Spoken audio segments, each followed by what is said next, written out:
From the Bob Mills Weather Center, the Oklahoma weather expert, Travis Meyer.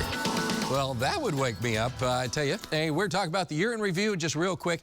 In the month of February, as we kind of look back on 2022, we had the most snow. And in fact, the only snow of last winter, pretty much, was in February. 8.7 inches of snow. We went, oh boy, what's going to happen? But anyway, nothing really happened. April was just kind of quiet and cool. Then May came along, and I don't know if you remember, so much flooding, especially southeast of Tulsa, Haskell, Muskogee areas, Okmulgee. There was just, our storm trackers were all over down there, and so many bad flooding situations. And then it started getting dry. June was kind of dry. July was terribly dry, and then the exceptional drought kicked in high gear in August. That was horrible. Then it kind of was quiet fall, and then in November we ended up with 2 EF4 tornadoes in southeast Oklahoma, right around the Idabel area. And that's the first time since 2016 we've had tornadoes that powerful around here. So it's been a while. We ended up with a total of 57 tornadoes.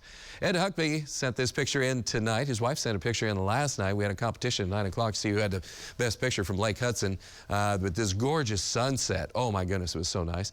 Barb sent this picture in of a sundog. This is the sun setting tonight. These are ice crystals, and because of that, about a 33 1/3 degree angle, you'll get this reflective and refractive area, and that is for sundog.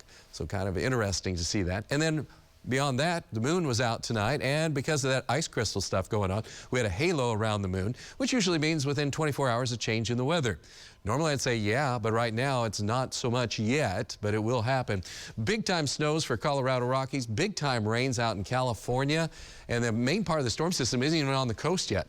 And so it's got a ways to go, and that's what's going to end up getting here about Monday and Tuesday. We are talking about the temperatures, the coldest to the north, pretty mild. The northeast finally getting out of the Christmas mess that they were in and getting above freezing. We're in the 30s now across our area, so it's relatively quiet. It'll be quiet tomorrow morning as temperatures will be generally in the 30s. A few isolated showers tonight in far southeast parts of our viewing area. Tomorrow is still looking fantastic across most of the area. Temperatures will be moving into the 60s. What a great way to end 2022. And then as we look at New Year's Eve, everything is shaping up to be really nice, really warm, right around 50. I say warm, that's cool, but it's still warm for this time of year. So at midnight, that's good. Or by the time we get into Sunday morning, early Sunday morning, we'll be in the 40s. And then Sunday afternoon, we're talking about temperatures in the 60s to low 70s. That's a nice way to enter into 2023. But then Monday comes along, and that's that storm system I'm talking about that's off the west coast. So we'll start to see some showers and thunderstorms on the increase. This is morning lows in the 60s, so you know things are wacky when that happens. And then we're going to see a chance of thunderstorms Monday afternoon. There's a threat of severe weather, so we are going to have to watch out for that because there is a chance of hail and wind, isolated tornadoes. Most of those wicked parts of those storms should be over into Arkansas, and we'll be in the 60s.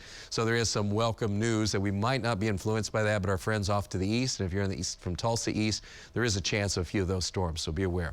Not a whole lot of rain on Monday, but there is a chance of some. All right, forecast looks like this. 37, a little chilly, get us going in the morning. Gorgeous weather, though.